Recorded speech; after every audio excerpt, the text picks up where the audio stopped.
Marilah kita buka kembali buku tuntunan kebaktian kita pada halaman 35.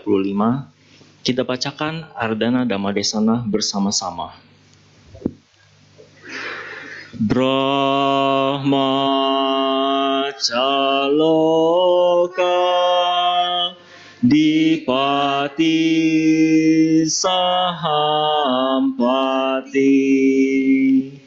Katanjali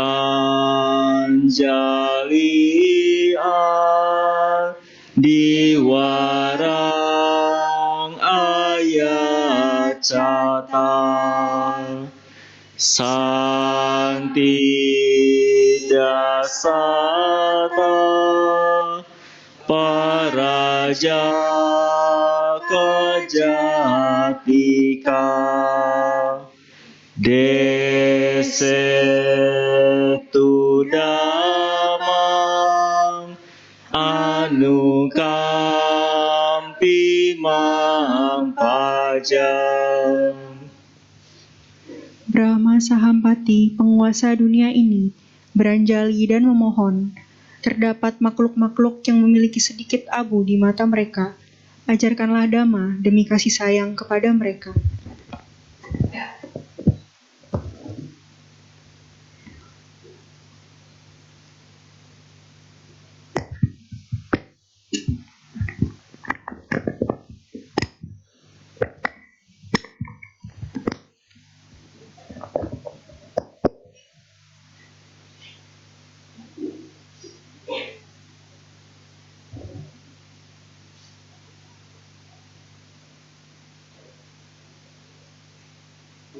Ya, Bapak Ibu, saudara-saudari sedama, mari kita semuanya bersikap anjali.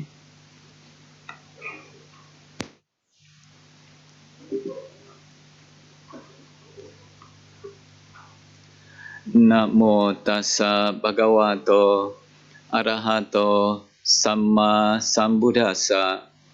Namo tassa bhagavato arahato samma sambuddhassa. Namo tassa bhagavato arahato samma sambuddhassa. Hidup di saat ini. Ya, kepada Bapak Ibu saudara-saudari sedama, di dalam menjalani kehidupan ini sebagai umat Buddha, kita dianjurkan untuk tidak berbuat jahat, perbanyak kebajikan, dan sucikan pikiran. Ini merupakan intisari dari ajaran Sang Buddha.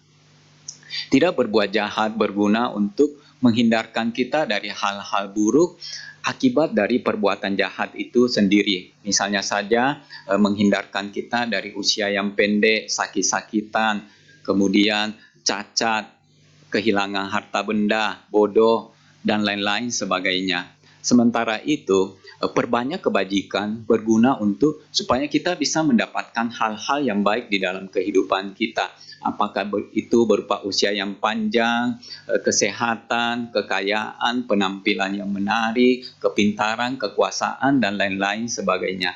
Dan sucikan pikiran berguna untuk supaya kita bisa mengurangi penderitaan batin kita atau membebaskan kita sepenuhnya dari penderitaan batin, membebaskan diri kita dari samsara atau lingkaran kelahiran dan kematian. Jadi, kita dianjurkan untuk melakukan ketiga hal ini, yaitu tidak berbuat jahat, perbanyak kebajikan, dan sucikan pikiran, supaya kita bisa menjalani kehidupan ini dengan baik, terhindar dari hal-hal buruk, mendapatkan hal-hal yang baik, dan bisa mengurangi bisa mengurangi penderitaan batin kita atau bahkan sepenuhnya terbebas dari penderitaan batin.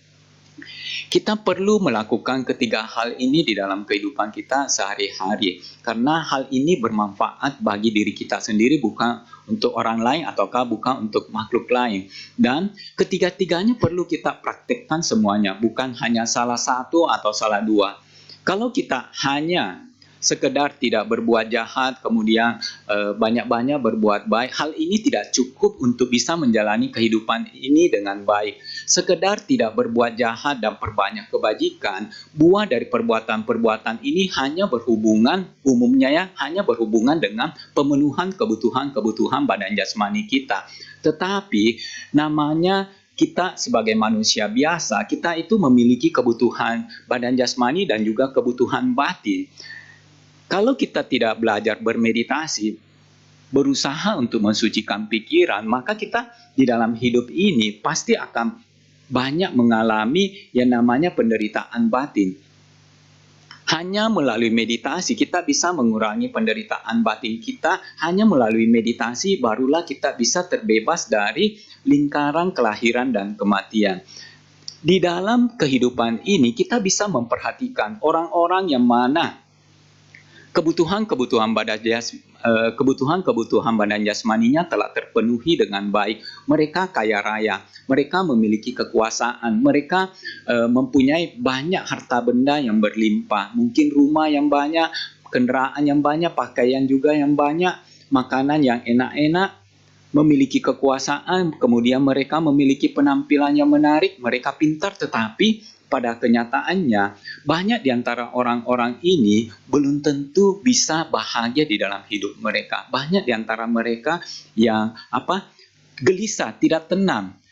Ada beberapa di antara mereka sampai depresi dan yang parahnya sampai melakukan usaha untuk bunuh diri. Mereka meninggal karena tidak tahan menghadapi kenyataan hidup. Walaupun mereka kaya, walaupun mereka terkenal, walaupun mereka memiliki kepintaran, tetapi hal-hal ini bukanlah jaminan bahwa seseorang akan mendapatkan kebahagiaan di dalam hidupnya, akan terbebas dari penderitaan batin. Itulah sebabnya sangat dianjurkan bagi kita, selain tidak berbuat jahat, selain banyak-banyak berbuat baik, kita perlu belajar untuk meditasi.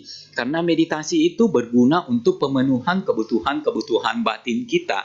Kita memerlukan makanan batin, tidak hanya badan jasmani kita, tetapi batin kita juga membutuhkan makanan. Supaya kita bisa tenang, supaya kita bisa mendapatkan kebahagiaan, supaya kita bisa menghadapi fenomena-fenomena kehidupan ini yang tidak pasti. Nah, Bapak Ibu, saudara-saudari sedama, di dalam kehidupan ini mungkin kita sudah terbiasa dengan banyak-banyak berbuat baik, sering berbuat baik, mungkin sering ke wihara, mungkin sering berdana, menolong sesama.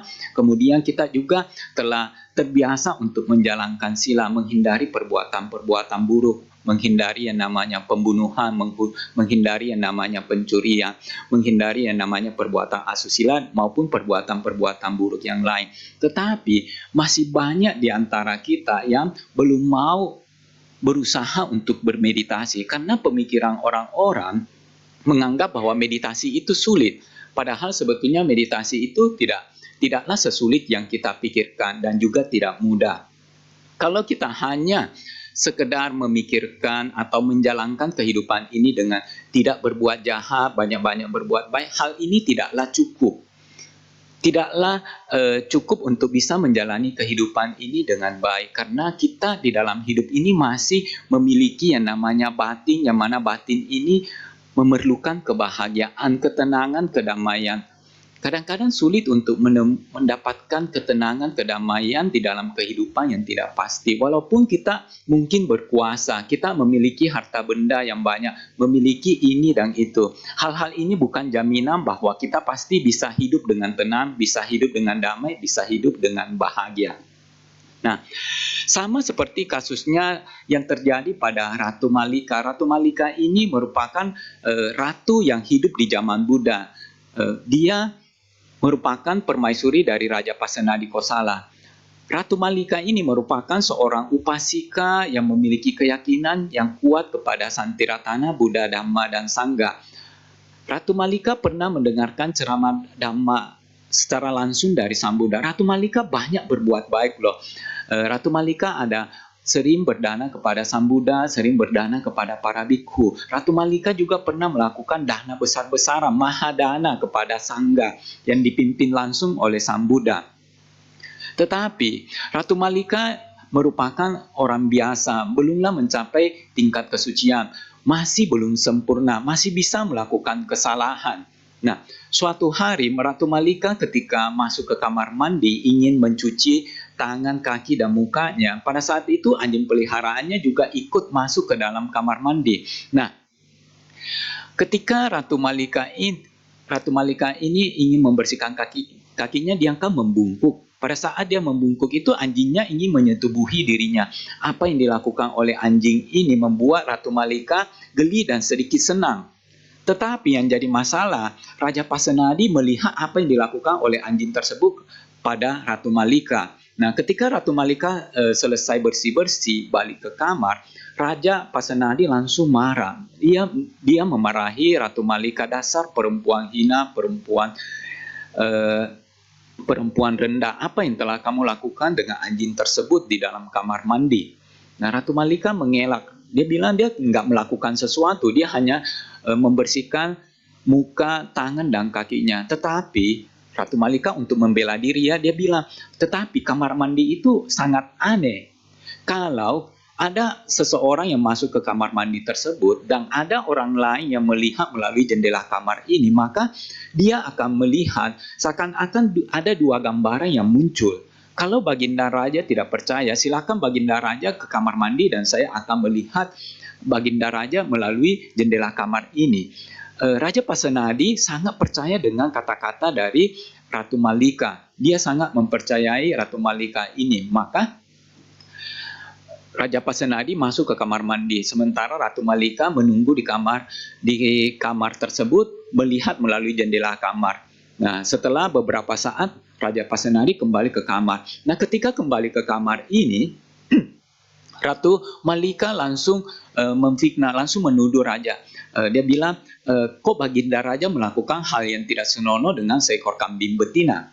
Nah, Raja Pasenadi kan tidak melakukan apa-apa. Dia hanya masuk ke kamar mandi sebentar untuk kemudian keluar. Maka Raja Pasenadi bilang dia tidak melakukan apa-apa. Tetapi Ratu Malika bersikeras mengatakan bahwa Raja Pasenadi ini ada melakukan hal yang tidak senonoh dengan seekor kambing betina. Karena berulang kali Ratu Malika mengatakan hal ini, akhirnya bagaikan orang bodoh, Raja Pasenadi menerima kata-kata dari Ratu Malika, menganggap kamar mandi itu aneh, menganggap kamar mandi itu tidak wajar. Nah, sejak saat itu, walaupun telah terbebas dari kemarahan Raja Pasenadi, Ratu Malika merasa sangat bersalah. Dia menyesali telah berbohong, telah menuduh Raja Pasenadi melakukan hal yang tidak senonoh dengan seekor kambing betina.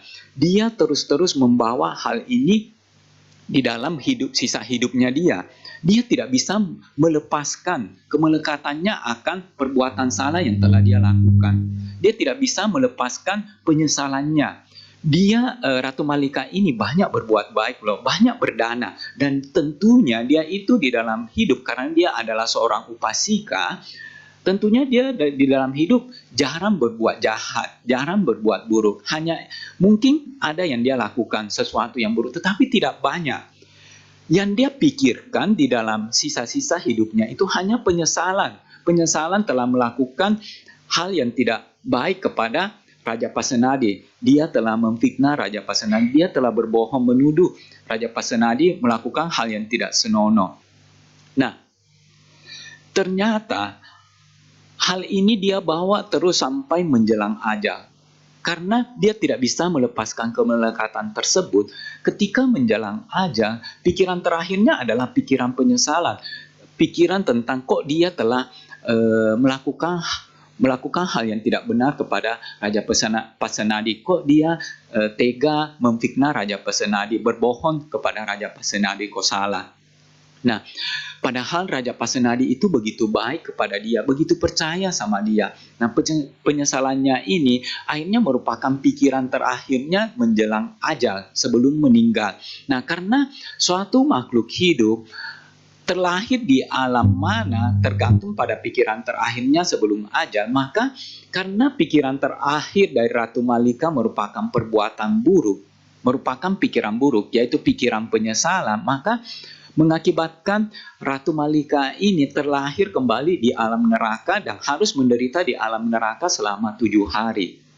7 hari loh. Walaupun Ratu Malika banyak berbuat baik, walaupun Ratu Malika itu pernah melakukan dana besar-besaran kepada Sangga, walaupun Ratu Malika itu pernah mendengarkan ceramah Dhamma secara langsung dari Sang Buddha, tetapi hal-hal ini ternyata tidak mampu dia ingat menjelang kematiannya. Malah yang dia ingat adalah pikiran-pikiran penyesalannya, pikiran tentang dia telah menuduh raja melakukan hal yang tidak senonoh. Kenapa hal ini bisa demikian? Sekali lagi Bante katakan bahwa di dalam hidup ini, kalau kita hanya sekedar tidak berbuat jahat, hanya sekedar banyak-banyak berbuat baik, tentunya ini merupakan hal-hal yang baik ya. Tetapi hal itu tidak cukup. Tidak cukup karena kita masih bisa mengalami fenomena-fenomena buruk di dalam kehidupan ini. Kita masih bisa mengalami yang namanya penderitaan batin. Dan penderitaan batin bisa kita atasi kalau kita telah melatih batin kita untuk melepas kemelekatan-kemelekatan kita. Kalau kita tidak melatih batin kita untuk melepas kemelekatan kita, maka ketika kita mengalami fenomena yang buruk di dalam kehidupan ini, maka kita akan menderita dua kali. Menderita dua kali maksudnya, misalnya kita menderita sakit.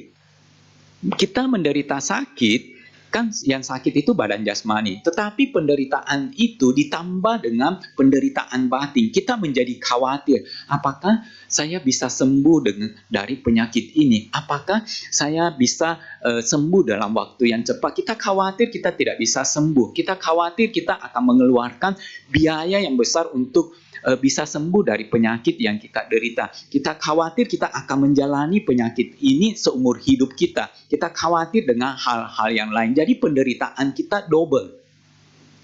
Penderitaan dari badan jasmani ditambah dengan penderitaan batin. Nah, itu sebabnya kita perlu meditasi. Meditasi kita melatih batin kita untuk melepaskan kemelekatan-kemelekatan kita terhadap segala sesuatu di dunia ini. Kalau kita tidak melatih batin kita, maka pada saat kita mengalami fenomena buruk, maka kita akan sangat menderita. Kita menderita dua kali. Katakanlah mungkin kita ketipu sama teman kita kehilangan barang. Nah, kejadian kehilangan barang ditipu sama teman kita, itu kan kejadiannya pada saat itu. Tetapi kita menghidupkan kembali kejadian itu beberapa hari kemudian, beberapa minggu kemudian. Kita terus memikirkan tentang apa yang dilakukan oleh teman kita. Teman kita telah menipu kita sampai kehilangan uang 100 juta. Dia kok begitu tega melakukan hal ini? Dia kok melakukan hal yang demikian, apakah dia tidak memikirkan tentang karma buruk dari perbuatannya tersebut? Nah, padahal dengan memikirkan hal-hal ini, kita akan semakin menderita. Kita tidak mampu untuk melepaskan kemelekatan kita. Kita terus membawa hal atau kejadian yang telah berlalu itu di dalam pikiran kita. Padahal dengan memikirkan hal ini, tidaklah membuat uang itu kita dapat kembali. Uang itu telah lenyap dari diri kita, tetapi kita terus membawa pikiran-pikiran kemelekatan kita tentang kejadian yang telah berlalu, tentang kejadian di masa lalu. Nah, itulah sebabnya kita perlu meditasi. Meditasi berguna untuk supaya kita bisa belajar melepaskan kemelekatan kita. Kita belajar untuk hidup di saat ini. Kalau kita bisa hidup di saat ini, berarti kita mampu untuk melepaskan kemelekatan-kemelekatan kita pada masa lampau ataukah kemelekatan-kemelekatan kita pada segala sesuatu. Sebetulnya, hidup di saat ini adalah hidup di dalam kenyataan. Hidup di saat ini adalah hidup di dalam kebenaran. Hidup di saat ini adalah meditasi loh. Kenapa Bante katakan meditasi? Karena kalau kita hidup di saat ini, berarti kita menghadirkan kesadaran kita, menghadirkan perhatian kita pada segala sesuatu yang sedang terjadi di saat ini. Bukan tenggelam di dalam pikiran-pikiran kita, bukan hidup di dalam pikiran-pikiran kita. Umumnya, orang-orang di dunia menjalani kehidupan ini dengan cara tenggelam di dalam pemikiran mereka, tenggelam di dalam komentar-komentar mereka, tenggelam di dalam ide-ide atau khayalan yang ada di dalam pikiran mereka. Mereka tidak betul-betul menjalani hidup ini. Mereka tidak hidup di saat ini. Padahal kehidupan yang nyata adalah saat ini. Mereka hidup di dalam pemikiran-pemikiran tersebut. Nah, perlu kita ketahui bahwa segala bentuk penderitaan batin disebabkan oleh pemikiran-pemikiran kita loh. Semua kekotoran batin kita juga disebabkan oleh pemikiran-pemikiran kita. Semua kemelekatan kita juga disebabkan oleh pemikiran-pemikiran kita. Kalau kita tidak mampu untuk keluar, untuk melepaskan pemikiran-pemikiran tersebut, maka kita akan tetap melekat dengan segala sesuatu di dunia ini. Kita tetap memupuk kekotoran batin. Kalau kita tidak berlatih untuk keluar dari pemikiran kita, berlatih untuk hidup saat ini, maka kita akan susah untuk bisa melepaskan kemelekatan-kemelekatan kita terhadap segala sesuatu. Ketika kita mampu hidup di saat ini, ketika itu kita meninggalkan pikiran-pikiran kita. Kita tidak memikirkan hal-hal yang telah lampau. Kita juga tidak mengkhawatirkan hal-hal di masa yang akan datang. Memikirkan hal-hal yang lampau tidak ada gunanya. Kenapa? Karena hal itu telah berlalu. Kita sudah tidak bisa melakukan sesuatu di masa lampau.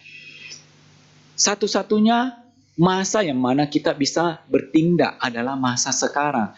Masa sekarang adalah masa yang nyata. Masa yang akan datang belumlah tiba. Kita belum bisa melakukan sesuatu di masa yang akan datang. Kalau kita hanya berpikir terus di dalam pemikiran kita, hal itu bisa membuat kita khawatir. Kita memikirkan, jangan-jangan nanti saya begini, jangan-jangan nanti saya begitu. Nah, memikirkan hal-hal ini hanya akan membuat kita khawatir. Cobalah untuk hidup di saat ini. Hidup di saat ini akan menghindarkan kita dari penderitaan batin.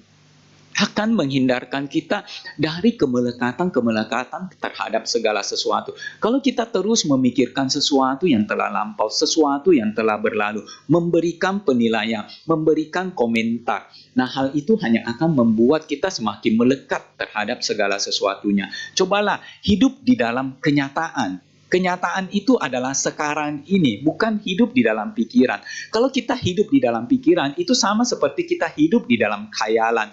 Hidup di dalam sesuatu yang kita ciptakan sendiri. Itulah yang dinamakan meditasi.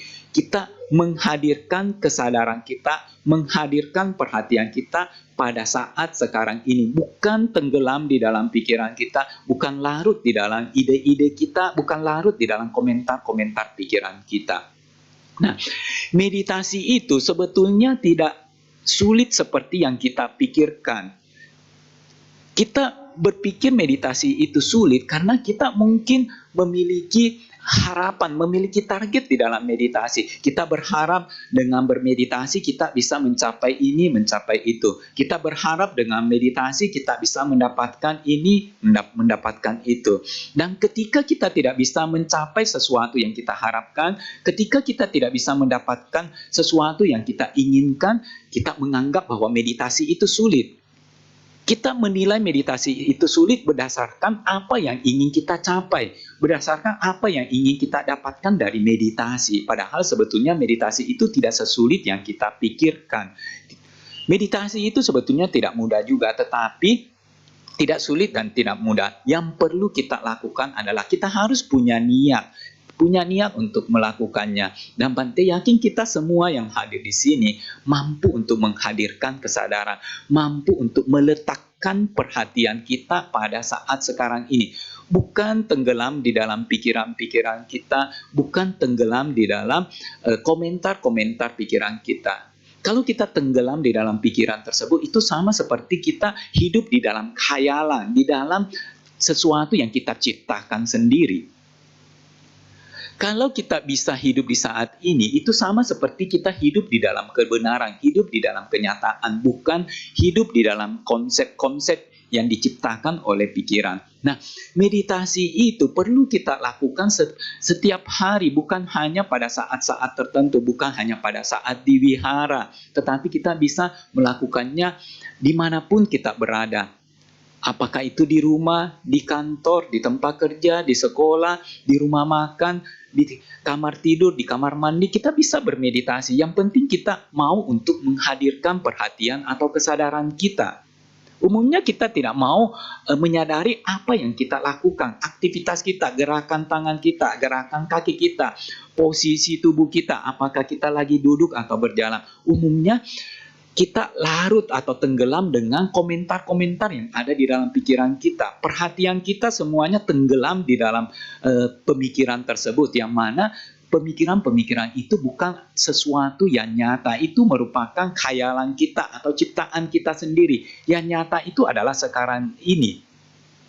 Meditasi tidak hanya bisa dilakukan dengan duduk diam, mata terpejam, kemudian kita tidak bergerak. Tidak. Meditasi bisa dilakukan dengan berdiri, berjalan, ataupun melakukan aktivitas-aktivitas yang lain. Intinya kita menghadirkan kesadaran atau perhatian kita. Itu sesuatu yang tidak sulit kan? Kita bisa menghadirkan kesadaran kita, bisa? Bapak Ibu, saudara-saudari sedama, bisa kan? Sulit enggak? Tidak. Cukup hadirkan. Kita bisa memperhatikan apa yang kita dengar, bisa? Bisa memperhatikan sesuatu yang kita lihat?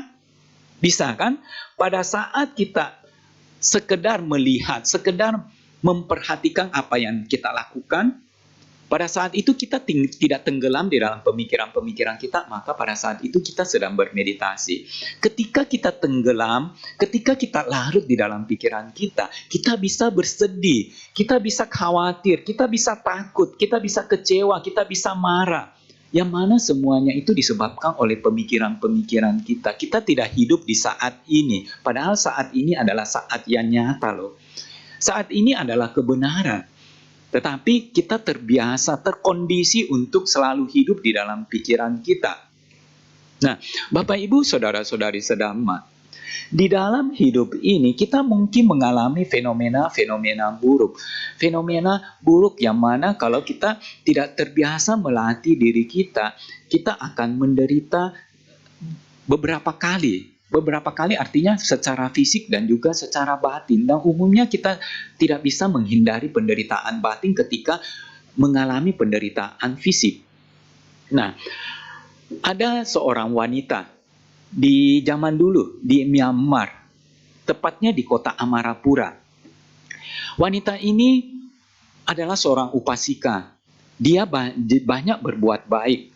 Dia pernah membangun satu wihara kemudian mempersembahkan wihara tersebut kepada seorang bhikkhu senior di sana, bhikkhu senior. Nah, namanya membangun wihara tentunya mengeluarkan biaya yang besar kan, bukan uang yang kecil ya untuk membangun satu wihara. Wihara itu bisa aja lebih besar dari rumah yang kita tinggalin, betul kan? Atau rumah yang kita tinggalin lebih besar daripada wihara. Nah, mengeluarkan biaya yang besar. Kemudian wanita ini juga ada menyediakan poci-poci air di perempatan-perempatan kota. Poci air ini berguna untuk menyimpan air. Jadi ketika orang-orang haus, dia bisa mengambil air dari poci air tersebut untuk diminum. Di Myanmar pada zaman itu ketika musim panas, di sana ada 3 musim ya, 3 musim, ada musim panas, musim dingin, sama musim hujan. Ketika musim panas air susah untuk didapatkan, sehingga wanita ini mendanakan poci air di perempatan-perempatan kota. Jadi orang-orang yang susah untuk mendapatkan air, mereka bisa memenuhi kebutuhan airnya di musim panas tersebut berkat adanya poci air ini. Jadi jasa-jasa perbuatan baik yang dilakukan sungguh luar biasa. Menolong begitu banyak orang, membangun wihara. Kemudian beliau juga merupakan seorang upasika yang banyak melakukan perbuatan-perbuatan baik yang lainnya. Nah, perbuatan-perbuatan baik yang lainnya, beliau itu meninggal di usianya yang tua. Di usia tua. Ketika meninggal, sebelum meninggalnya beliau sakit. Nah, pada saat beliau sakit, anaknya, cucunya bersedih karena akan berpisah dengan orang yang dicinta, yaitu wanita tersebut. Ya wajar ya, kita sebagai manusia biasa yang memiliki kemelekatan, yang memiliki kekotoran batin, ketika akan berpisah dengan orang yang kita cintai, akan bersedih kan, betul ya. Nah, demikian pula yang terjadi dengan anak cucu keluarga dari wanita tersebut. Mereka bersedih karena akan kehilangan seseorang yang mereka cintai.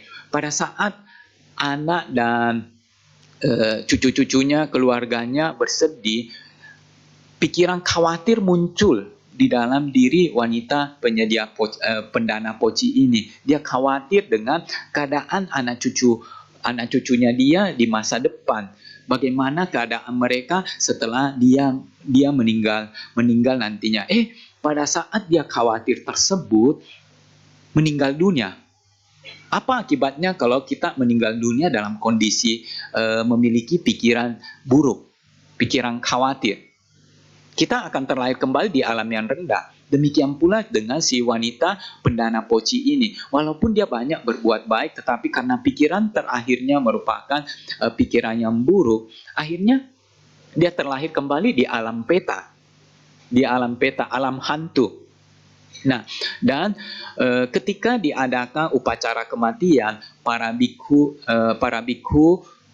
membacakan parita, lantas memberikan Dhammadesana, dan keluarga melakukan pelimpahan jasa.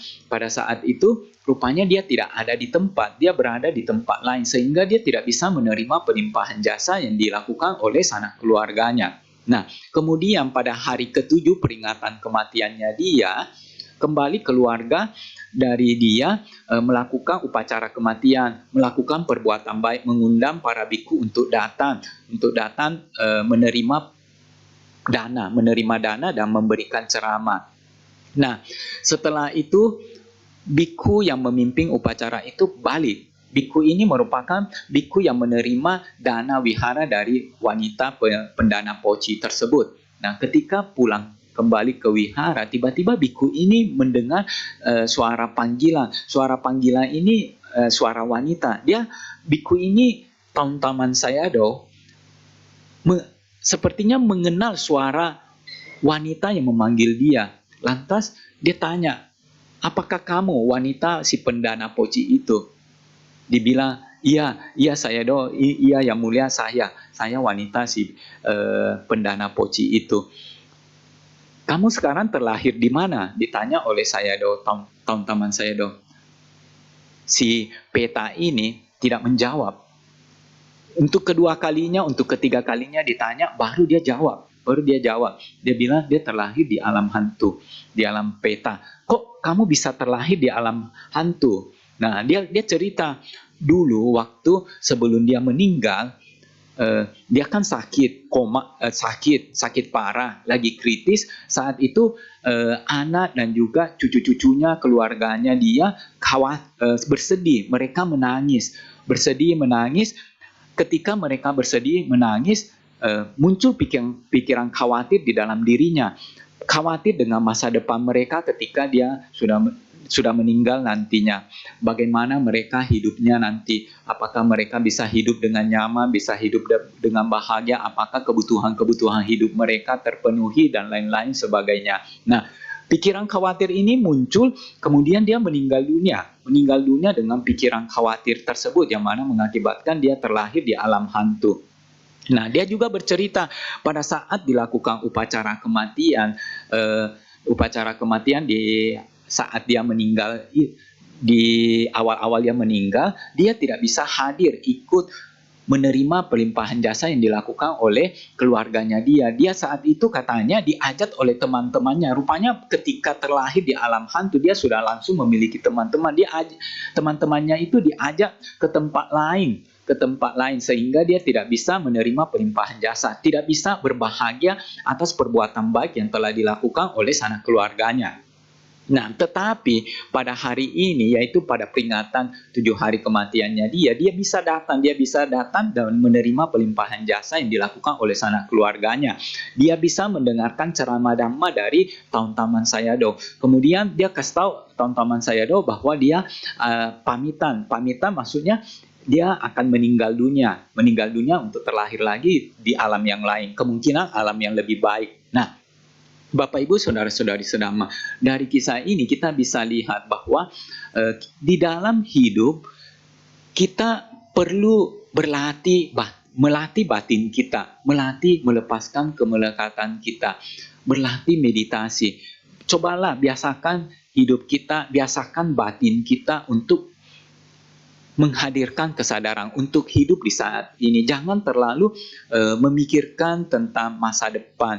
Memang kita memiliki kebutuhan. Memang betul kita bakal masih hidup di masa depan. Kita harus memikirkan tentang segala sesuatunya yang berguna untuk masa depan kita. Tetapi yang perlu kita lakukan adalah kita berpikir sesuatu yang penting aja. Jangan memikirkan segala sesuatu yang tidak penting.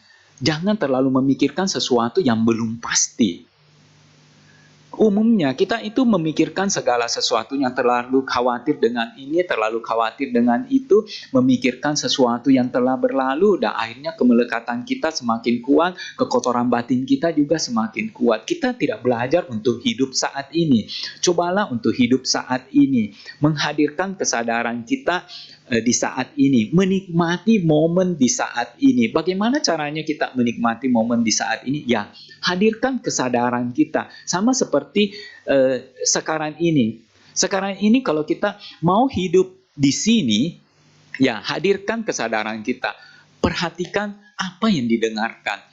Perhatikan apa yang dilihat. Jangan sibuk dengan berkomentar di dalam pikiran kita sendiri. Jangan sibuk dengan penilaian-penilaian kita sendiri. Cukup kita perhatikan, cukup kita hadirkan kesadaran. Pada saat itu kita keluar dari pemikiran-pemikiran kita.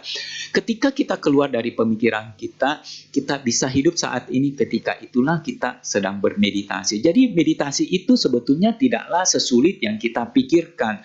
Cuma kita menganggap meditasi itu sulit karena kita memasang target. Kita ingin mendapatkan ini, mendapatkan itu. Kita ingin mencapai ini, mencapai itu dari meditasi. Dan ketika kita tidak mencapai ini itu, tidak mendapatkan ini itu, kita menganggap meditasi itu sulit. Padahal tidaklah demikian. Meditasi itu hanya cukup kita menghadirkan kesadaran kita, tidak larut di dalam pikiran-pikiran kita, tidak tenggelam di dalam pikiran kita. Menghadirkan kesadaran bukanlah sesuatu yang sulit. Kita semua bisa melakukannya. Ketika misalnya kita meditasi duduk, memperhatikan keluar dan masuknya nafas, harus ada kesadaran, harus ada perhatian. Ketika kita melakukan meditasi apapun, harus ada perhatian atau kesadaran, di mana perhatian atau kesadaran merupakan ciri dari meditasi itu.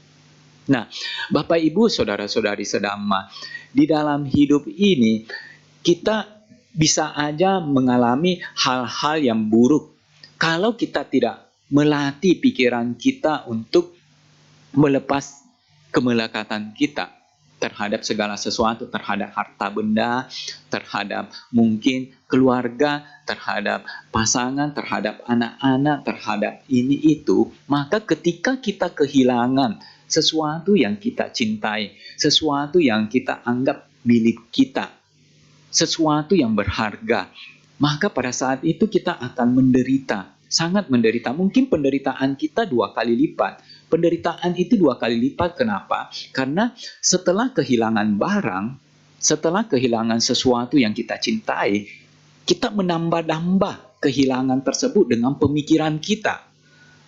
Aduh, saya begitu menderita. Saya kok begitu cepat berpisah dengan dia.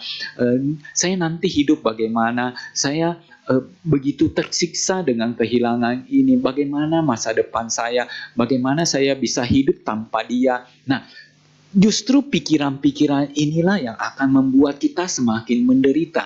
Kalau kita hanya sekedar hidup saat ini, menikmati momen ini walaupun itu menyakitkan, maka penderitaan kita tidaklah seberat kalau ditambah-tambah dengan pemikiran-pemikiran tersebut.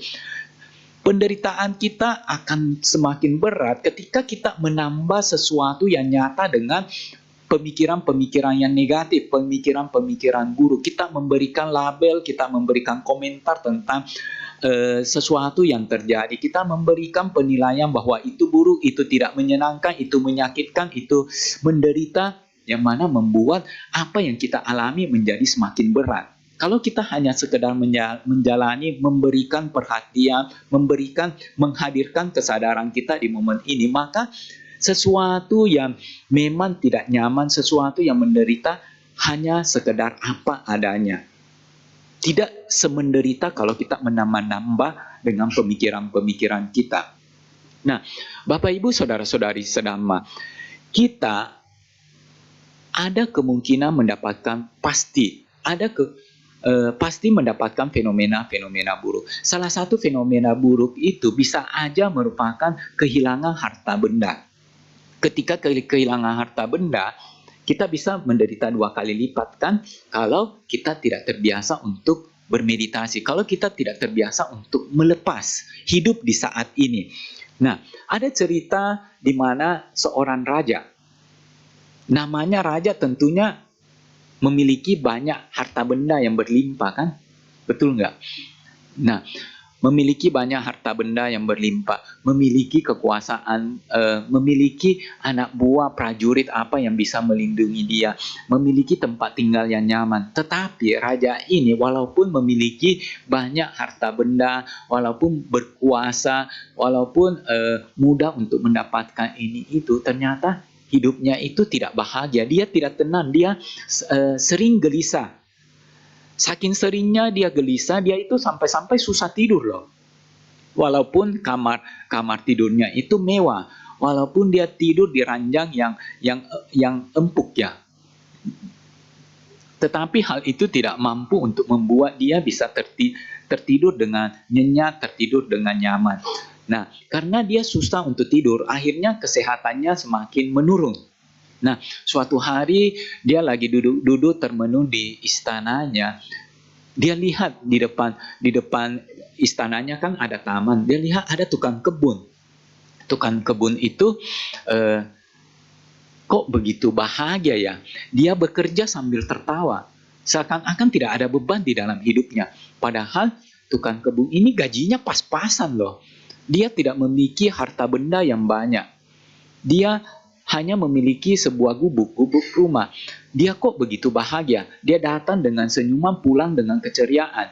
Sesekali dia melihat si tukang kebun itu pada saat waktu-waktu dia bekerja, dia tertidur di bawah rindangnya pohon. Kok nyaman sekali gitu. Tidak ada beban di dalam pikirannya. Sementara si raja yang memiliki banyak harta benda tidak bisa menikmati hidup ini. Tidak bisa mendapatkan kedamaian, ketenangan di dalam hidupnya. Akhirnya dia panggil penasehatnya. Dia tanya kepada penasehatnya, kok tukang kebun itu bisa hidup bahagia ya? Padahal dia tidak punya apa-apa. Sangat terbatas yang dia miliki. Gubuk, makanan juga seadanya. Tetapi dia mampu menikmati makanan tersebut. Gaji juga pas-pasan. Kok dia bisa begitu bahagia bekerja sambil tertawa, kadang-kadang dia tertidur, bisa tertidur. Saya sebagai seorang raja, walaupun punya banyak harta benda, walaupun punya kekuasaan, walaupun punya banyak prajurit, walaupun punya ini, punya itu, mudah mendapatkan ini dan itu, tetapi saya itu susah untuk tertidur. Saya itu sering gelisah, tidak tenang, tidak bisa mendapatkan kebahagiaan di dalam hidup. Apa sih sebabnya? Nah, penasehat ini lantas bilang bahwa rupanya penyebabnya itu karena si tukang kebun ini belum mendapatkan jebakan 99. Nah, apa sih maksudnya jebakan 99? Nah, si raja bertanya. Kemudian penasehat ini menganjurkan raja untuk memberikan hadiah uang kepada si tukang kebun itu. Hadiah uang itu harus dimasukkan ke dalam kotak, sebuah kotak. Kemudian di luar kotak itu harus dituliskan 100 dinar, tetapi uang yang diberikan 99 dinar aja yang ada di dalam kotak. Nah, maka di malam hari raja memberikan uang 99 dinar yang telah dimasukkan ke dalam kotak, yang mana kotak itu dituliskan 100 dinar. Raja memerintahkan prajuritnya untuk membawa uang tersebut untuk diberikan kepada si tukang kebun. Prajurit membawa uang itu dan memberikan kepada si tukang kebun. Si tukang kebun ketika membuka pintu mendapatkan hadiah dari raja, dia begitu bahagia, begitu gembira. Selama ini dia belum pernah memiliki uang sebanyak itu. Tiba-tiba kok raja begitu baik memberikan dia uang 100 dinar ya. Karena di kotak itu kan tertulis 100 dinar. Nah, dia berterima kasih kepada sang prajurit dan juga menitipkan terima kasihnya untuk sang raja. Setelah prajurit itu pulang, dia masuk ke dalam kamar, ke dalam rumahnya, mulailah dia hitung hitung uang itu bersama dengan keluarganya, istrinya. 1, 2, 3, 4, 5. Ternyata hanya 99, bukan 100 dinar. Hitung ulang lagi, 1, 2, 3, 4. Kembali hanya 99 dinar.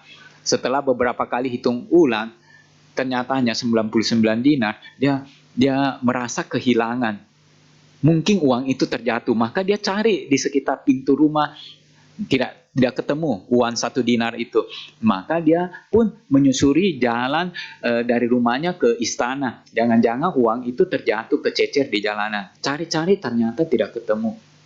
Nah, akhirnya dia pun susah, tidak bisa tertidur. Dia terus memikirkan tentang uang 1 dinar yang hilang itu. Aduh, bagaimana? Padahal dia masih memiliki uang 99 dinar. Tetapi yang ada di dalam pikirannya adalah uang 1 dinar itu kemana? Uang tersebut kok saya bisa sampai kehilangan uang ini? Padahal uang itu nilainya besar. 1 dinar itu bagi dia besar. Dia terus memikirkan. Akhirnya tidak bisa tidur sampai keesokan harinya. Keesokan harinya raja dan juga penasehat sudah menunggu di depan istana, ingin melihat si tukang kebun itu. Ketika raja dan penasehat melihat kedatangan si tukang kebun, raja begitu kaget melihat si tukang kebun itu sudah tidak ada senyuman lagi di wajahnya. Wajahnya nampak tidak bahagia, kusam apa.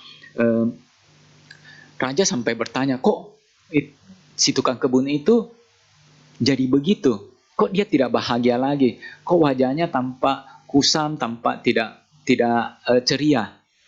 Nah, si penasehat itu lantas memberitahu sang raja, demikianlah baginda raja, orang-orang di dunia ini hanya memikirkan tentang segala sesuatu yang tidak mereka miliki. Tetapi mereka tidak memikirkan tentang sesuatu yang mereka miliki. Mereka tidak puas dengan apa yang telah mereka miliki. Mereka selalu memikirkan sesuatu yang tidak mereka miliki. Nah, ini merupakan contoh cerita bagaimana kita di dalam hidup ini terlalu melekat sama segala sesuatu. Kita sampai melupakan hal-hal yang telah kita miliki. Padahal orang itu, si tukang kebun itu masih memiliki 99 dinar.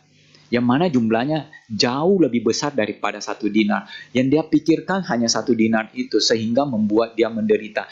Dia tidak bisa melepaskan kemelekatannya pada 1 dinar itu. Padahal dengan 99 dinar dia masih bisa bertahan hidup untuk waktu yang lama. 1 dinar itu tidak ada pengaruhnya sama sekali dibandingkan 99 dinar. Nah, kalau kita tidak terbiasa bermeditasi, melatih batin kita untuk melepas, dan kita mendapatkan fenomena buruk itu mampu untuk membuat batin kita menderita. Fenomena buruk itu mampu untuk membuat batin kita menderita untuk waktu yang lama dan mungkin menderita sangat dalam. Sehingga sangat penting bagi kita untuk membiasakan batin kita belajar melepas. Lepaskanlah masa lalu kita. Lepaskanlah pemikiran-pemikiran kita. Cobalah hidup di saat ini. Hidup di dalam kenyataan. Ketika kita berusaha hidup di saat ini, hidup di dalam kenyataan, maka pada saat itu kita tidak memupuk kemelekatan kita pada segala sesuatu. Kemelekatan itu hanya bisa terpupuk kalau kita sering memberikan penilaian, sering memberikan komentar, sering memberikan penghakiman dan lain-lain sebagainya. Penilaian-penilaian ini semuanya berdasarkan memori kita. Pemikiran-pemikiran ini semuanya berdasarkan memori kita. Kalau kita tidak memiliki memori, pasti kita tidak bakal berpikir. Karena memori-memori tersebutlah yang membuat kita berpikir. Dan memori-memori ini adalah sesuatu yang telah lampau, sesuatu yang di masa lalu. Dan kita memakai sesuatu di masa lalu untuk dipergunakan di masa sekarang. Tentunya itu merupakan sesuatu yang tidak cocok. Cobalah kita hidup di saat ini, di sekarang ini. Hadirkan kesadaran kita, perhatian kita di saat sekarang ini, tidak di dalam pikiran-pikiran kita. Nah, Bapak Ibu Saudara-saudari sedama, seperti Bante katakan di depan, bahwa pemikiran-pemikiran kita kadang-kadang bisa membuat sesuatu itu menjadi berat loh. dibandingkan kalau kita hanya sekedar menjalaninya. Kita memikirkan sesuatu kemalangan yang kita harus jalani. Aduh, bagaimana ya saya nanti bekerja di sana? Mungkin bos saya akan memberikan pekerjaan yang sulit-sulit. Mungkin atasan saya, karyawan yang lain yang lebih senior tidak senang dengan keadaan saya. Saya dianggap sebagai saingan mereka. Mungkin mereka akan mempersulit saya. Mungkin mereka ini, mereka itu. Nah, pemikiran-pemikiran ini membuat sesuatu menjadi sulit dibandingkan ketika kita jalani kenyataan tersebut. Ketika kita menjalani kenyataan yang memang tidak nyaman tersebut, kenyataannya tidaklah seberat ketika kita memikirkannya. Apa yang kita pikirkan tersebut ternyata tidak benar. Kita karena sering memberikan penilaian, sering memberikan komentar, akhirnya membuat segala sesuatunya menjadi berat. Cobalah untuk sekedar menjalaninya, menerimanya. Nah, Acham Brahm pernah bercerita tentang pengalamannya.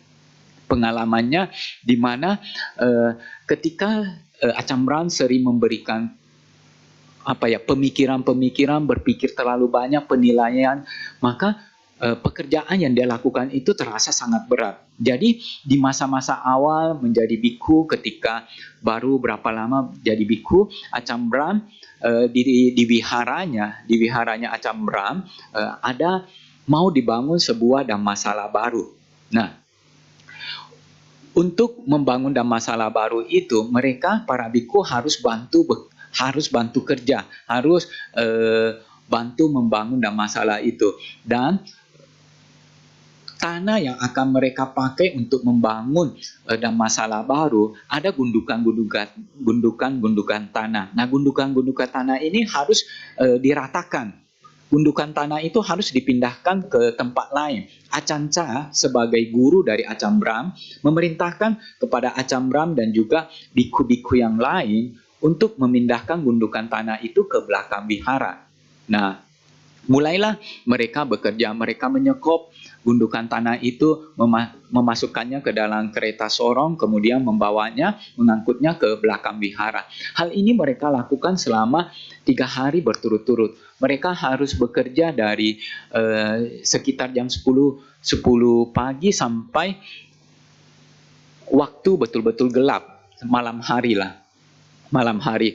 Dan tentunya melakukan hal ini cukup melelahkan, cukup menguras tenaga dan sesuatu yang tidak nyaman ya kalau kita tidak biasa bekerja. Yang jadi masalah setelah mereka bekerja menyelesaikan memindahkan gundukan tanah tersebut, beberapa hari kemudian Ajahn Chah pergi meninggalkan wihara, pergi ke wihara lain, berkunjung ke wihara lain selama beberapa hari. Nah, ketika Ajahn Chah pergi ke wihara lain selama beberapa hari, wakil kepala wihara yang ada di sana mengumpulkan para bikhu. Lantas memberitahu para bikhu bahwa gundukan tanah yang telah mereka pindahkan itu, mereka memindahkannya pada tempat yang salah. Mereka harus memindahkan tanah tersebut ke tempat yang lain lagi. Nah, Acham Brahm menjadi kesal. Kok disuruh lagi pindahkan? Padahal kita sudah capek-capek, kita tidak digaji apa untuk memindahkan hal ini. Nah, Acham Brahm kesal tetapi mampu mengatasi kekesalannya. Kembalilah mereka bekerja mengangkut tanah tersebut, memindahkannya ke tempat yang lain. Setelah bekerja selama 3 hari berturut-turut, tentunya hal itu merupakan hal yang melelahkan, hal yang tidak nyaman lah. Capek mereka, setelah selesai lega, kan senang, beban mereka sudah selesai, pekerjaan mereka sudah selesai. Acham Brahm balik, pulang ke wihara. Ketika Ajahn Chah balik ke wihara, dia tanya biku-biku itu, kok gundukan tanahnya ada di tempat tersebut? Saya kan memerintahkan gundukan tanah itu untuk ditaruh di belakang wihara, bukan di sana. Akhirnya mereka disuruh untuk memindahkan tanah itu kembali ke belakang wihara. Nah, kali ini Acamram betul-betul marah naik pitam. Dia sangat kesal, kok para biku sepuh itu tidak mau berdiskusi dulu sebelum kami memindahkan gundukan tanah ini. Ini kan pekerjaan yang berat, ini kan melelahkan. Ini kan pekerjaan yang sepele, melelahkan, tetapi harus diulang-ulang. Kenapa sih para sesepuh itu tidak berdiskusi dulu? Ajaran Sang Buddha kan merupakan ajaran yang teratur. Kok dia para biku sepuh itu tidak bisa berdiskusi dulu, malah berdiskusi dulu bagaimana sebaiknya tanah itu dipindahkan. Nah, pada saat itu Acamran sudah memikirkan tentang bagaimana beratnya pekerjaan yang akan dia lakukan. Harus mengangkut tanah tersebut, harus menyekop tanah tersebut, dan dilakukan selama berjam-jam. Dan ketika dia melakukan pekerjaan itu terasa begitu berat ketika dia mendorong kereta sorong yang berisi tanah. Dia merasa kereta sorong itu begitu berat. Sambil menyorong kereta sorong itu, dia pun mengomel dalam bahasa Inggris tentunya ya, bukan bahasa Thai. Kalau bahasa Thai, orang-orang para biku Thai menjadi mengerti apa yang dia omelin gitu. Jadi Acamran itu ngomel-ngomel, tidak menerima pekerjaan tersebut. Kok para biku sepuh itu memberikan perintah yang demikian? Dia akan jadi biku bukan untuk bekerja gitu loh, bukan untuk melakukan ini itu. Nah, semakin Acamran marah, semakin kesal, semakin berat pekerjaan yang dia rasakan. Kereta dorongnya semakin sulit untuk didorong. Nah, akhirnya ada satu orang biku Thai yang mendengar dia lagi ngomel-ngomel ya. Ngomel-ngomel, lantas biku Thai itu memberitahu dia bahwa masalah kamu sebetulnya karena kamu itu terlalu banyak berpikir. Acamran tersadar, oh iya ya, betul juga ya, mungkin saya terlalu banyak berpikir tentang beratnya pekerjaan ini, berpikir tentang susahnya harus menjalani keadaan ini, berpikir harus ini, harus itu. Nah, akhirnya Acamran tidak mengeluh lagi, dia menerima pekerjaan tersebut. Nah, pada saat dia tidak mengeluh, tidak berpikir-pikir lagi, menerima keadaan itu, pekerjaannya kok menjadi lebih ringan gitu. Nah, demikianlah adanya. Kalau kita terlalu memikirkan sesuatu itu bisa menjadi berat. Menganggap sesuatu itu sulit, menganggap sesuatu itu tidak mudah, menganggap sesuatu itu tidak nyaman. Karena penilaian-penilaian inilah, karena pemikiran-pemikiran inilah yang membuat apa yang kita lakukan itu terasa lebih berat. Sehingga alangkah baiknya kalau kita bisa berusaha untuk hidup di saat ini, hanya menjalani momen sekarang ini. Jangan larut di dalam pikiran kita. Kalau kita larut di dalam pikiran kita, ya segala sesuatu bisa tidak sesuai dengan kenyataan. Nah, Bapak Ibu, saudara-saudari sedama, meditasi dengan cara menghadirkan kesadaran, dengan cara menghadirkan perhatian kita di saat sekarang ini, di momen ini, adalah meditasi yang diajarkan oleh Sang Buddha sesuai yang terdapat di dalam Satipatthana Sutta Majjhima Nikaya. Demikian pula apa yang diajarkan oleh Sang Buddha di dalam Bahya Sutta. Nah, di dalam Bahya Sutta itu dijelaskan ada seorang pedagang yang bernama Bahya di zaman Buddha ya. Pedagang ini biasa berdagang dengan cara pergi ke pulau lain untuk menjual barang-barang dagangannya. Nah, suatu ketika dia lagi berlayar di tengah-tengah laut, kapal yang dia tumpangi itu ternyata kena badai dan tenggelam. Di antara sekian banyak orang yang di dalam kapal itu, hanya Bahya seorang diri yang bisa selamat. Bahya selamat sampai di satu pulau. Nah, ketika dia selamat, dia kan sudah kehilangan barang-barang, ikut tenggelam. Dia juga hampir telanjang karena orang-orang di zaman dulu memakai pakaian itu tidak seperti sekarang ya. Mungkin pakaiannya di zaman itu hanya selembar kain yang digulung-gulung bagaimana untuk menutupi tubuhnya. Nah, dia hampir telanjang sampai di pulau tersebut. Akhirnya karena keadaannya yang hampir telanjang, dia lantas memakai kulit kayu untuk menutupi bagian-bagian tubuhnya. Kemudian dalam keadaan tersebut dia duduk di tempat yang banyak dilalui oleh orang-orang. Orang-orang menganggap dia itu pertapa. Karena dia menjadi kurus, dia tidak memiliki pakaian yang layak pakai, dia hanya memakai kulit batang pohon untuk menutupi tubuhnya. Nah, karena berpikir bahwa dia itu seorang pertapa, orang-orang lantas berdana kepada dia. Berdana macam-macam, ada makanan, ada jubah, ada hal-hal yang lainnya. Tetapi dia menolak untuk menerima jubah. Dia tidak mau memakai jubah. Dia takut kalau dia memakai jubah, orang-orang tidak mau lagi berdana kepada dia. Orang-orang tidak menganggap lagi dia sebagai pertapa. Nah, karena dia terus melakukan hal ini, hanya memakai pakaian dari kulit kayu, dari kulit batang pohon, maka orang-orang menganggap dia itu seorang pertapa yang telah mencapai kesucian. Nah, orang-orang menghormati dia. Semakin banyak orang yang berdana kepada dia. Sampai suatu ketika, suatu hari dia mulai merenungkan. Dia juga menganggap dirinya itu seorang arahat. Apakah saya ini seorang arahat ya? Ataukah seorang yang telah berada di jalan kearahatan? Nah, ketika dia lagi berpikir demikian, ada satu dewa yang merupakan kerabat dari Bahia ini di kehidupan lampau. Dewa ini mengetahui apa yang dipikirkan oleh Bahia. Nah, bermaksud untuk menolong Bahia, dewa ini memberitahu Bahia bahwa dia itu bukanlah seorang arahat, dia itu bukan orang suci. Jangankan seorang arahat, berada di dalam jalan kearahatan aja, dia tidak sedang berada di jalan tersebut. Apa yang dia lakukan bukan merupakan hal-hal yang bisa membawa dia mencapai kearahatan. Nah, ketika mendengarkan penjelasan dari dewata itu, lantas Bahia bertanya, apakah di dunia ini sekarang ini ada seorang arahat? Nah, dewa ini memberitahu dia ada. Sekarang ini ada seorang Buddha. Buddha itu sekarang lagi ada di Sawati. Buddha ini mengajarkan Dhamma yang bisa membawa kepada kearahatan. Nah, akhirnya Bahia buru-buru pergi ke Sawati, ingin bertemu dengan Sang Buddha, ingin belajar Dhamma yang bisa membawa kepada kearahatan. Dia berjalan terus sepanjang waktu. Dia hanya beristirahat satu malam di satu tempat, sampai akhirnya dia berhasil tiba di Sawati. Ketika tiba di Sawati, di Wihara Jetawana, dia tiba pada saat itu sudah pagi hari. Dan dia bertanya kepada para biku yang masih ada di Wihara Jetawana, di manakah Sang Buddha berada. Para biku bilang bahwa Sang Buddha sedang berpindah patah. Maka Bahia ini pun mencari Sang Buddha yang sedang berpindah patah di kota Sawati.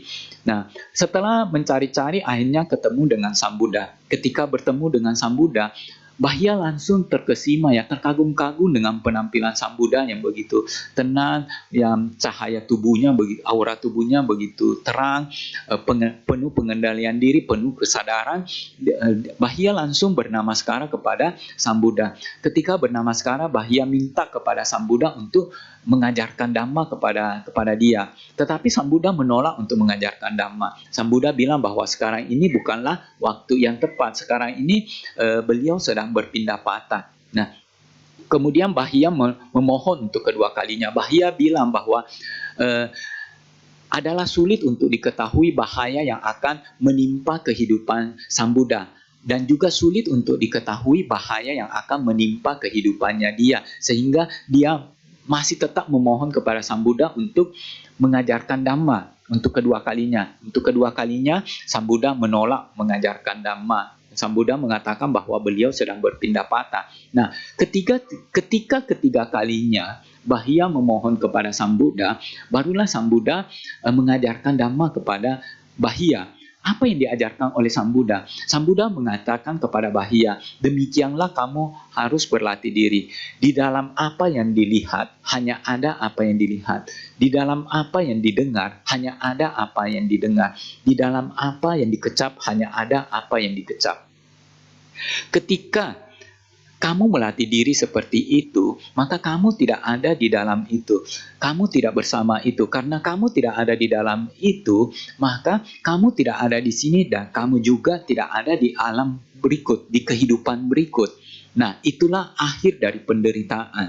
Nah, maksud kata-kata dari Sang Buddha sebenarnya adalah di dalam melihat hanya ada melihat. Jadi kita hanya melihat hanya sekedar melihat, mendengar hanya sekedar mendengar, mengecap hanya sekedar mengecap, tanpa menambah-nambahkan sesuatu, tanpa menambahkan penilaian kita, tanpa menambahkan komentar kita, tanpa menambahkan penghakiman kita. Jadi melihat hanya sekedar melihat, mendengar hanya sekedar mendengar, mengecap hanya sekedar mengecap.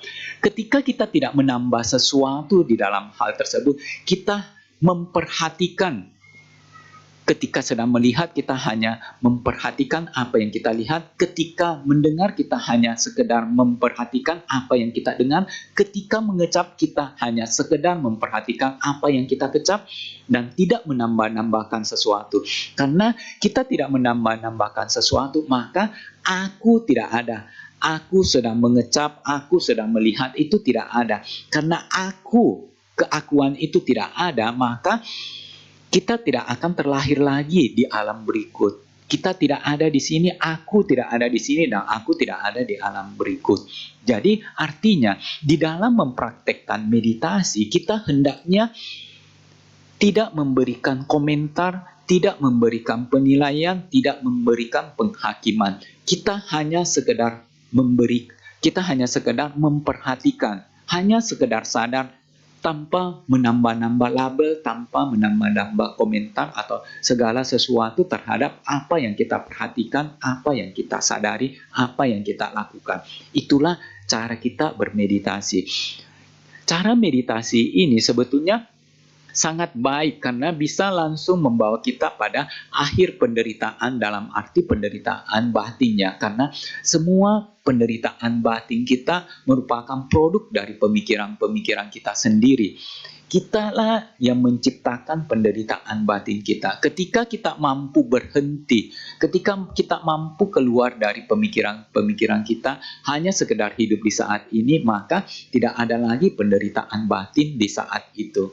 Nah, jadi di dalam kehidupan ini berusaha sesering mungkin untuk bisa hidup saat ini. Tidak usah memikirkan masa depan yang tidak pasti. Kita coba, yang penting saya bisa sadar sekarang ini. Yang penting saya bisa perhatikan saat ini.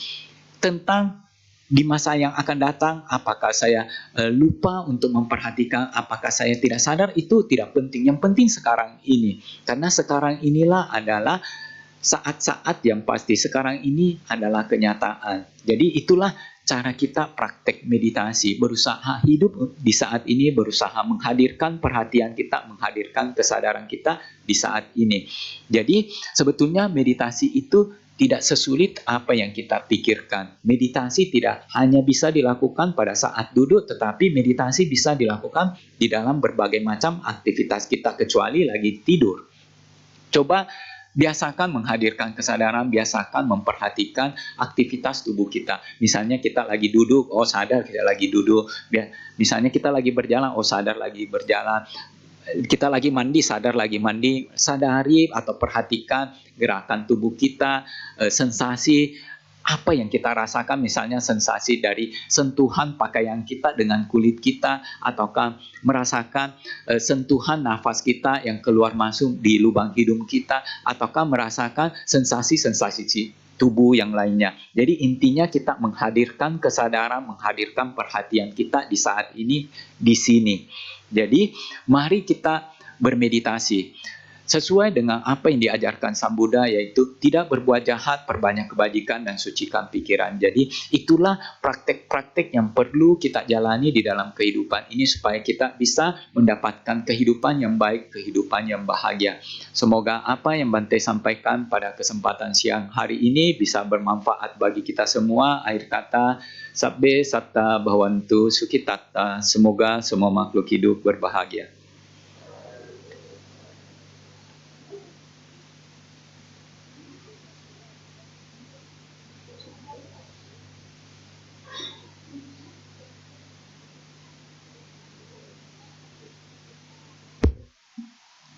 Ya, Bapak Ibu teman-teman semua, kita akan masuk ke sesi tanya jawab, mungkin sebentar saja ya.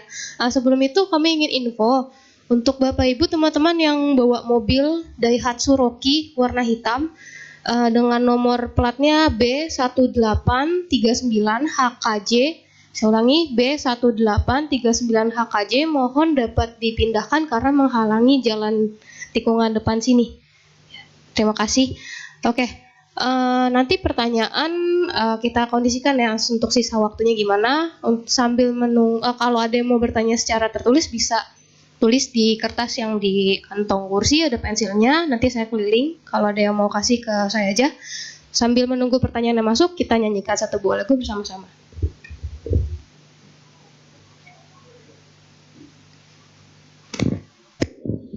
Bapak Ibu, kita buka buku tuntunan Puja Bakti halaman 72. Bersama-sama kita nyanyikan lagu yang berjudul Introspeksi.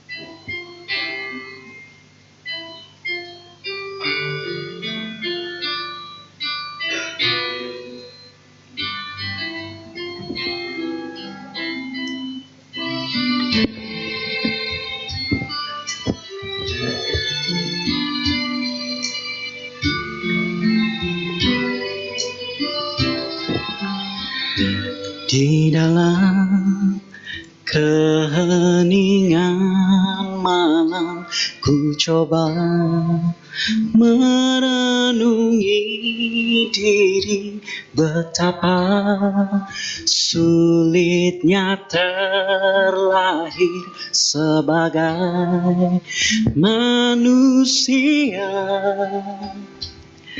Kita terhampar di dalam samsara, dalam kelahiran yang tiada bertepi. Selama karma yang kita punya menepis nilai kebajikan yang ada, kita akan terus arungi hidup, berputar di dalam semesta tiada henti, terus berputar selama karma menyelimuti hidup kita.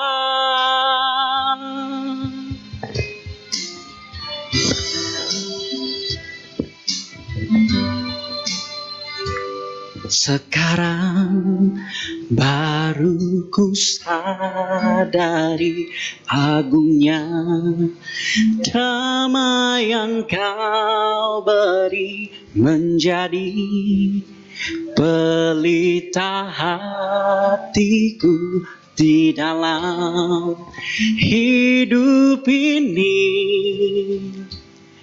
Merdunya damai di dalam sabdamu, bagai embun pagi menyejukkan jiwa. Kau tanam cinta di setiap hati umat manusia yang selalu gelisah. Kita akan terus arungi hidup, berputar di dalam semesta tiada henti, terus berputar selama karma menyelimuti hidup kita. Hidup kita.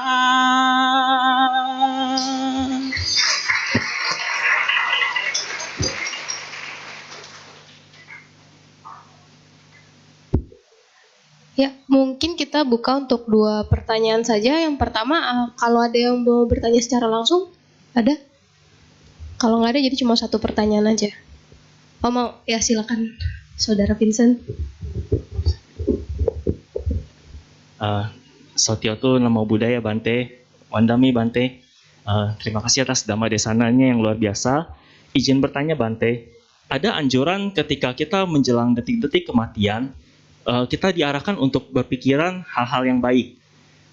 Kemudian saya terpikirkan dari ceramah Bante tadi, bahkan memikirkan kebaikan yang pernah kita lakukan pada masa lalu itu udah tergolongkan masa lalu, sedangkan kita dianjurkan untuk hidup pada masa kini.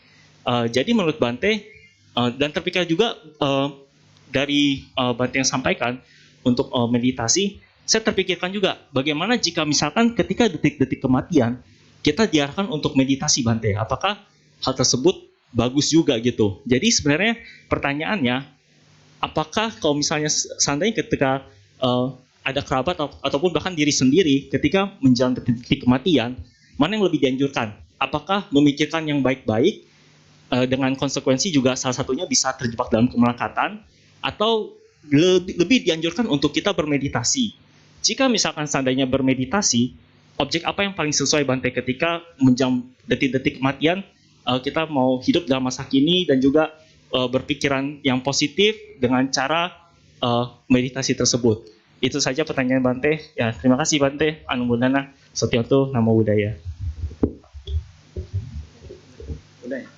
Ya, namanya menjelang kematian itu kita mengira misalnya kita lagi sakit kritis, kita anggap kita sudah mendekati kematian, tetapi kita tidak tahu pasti kapan kita akan meninggal.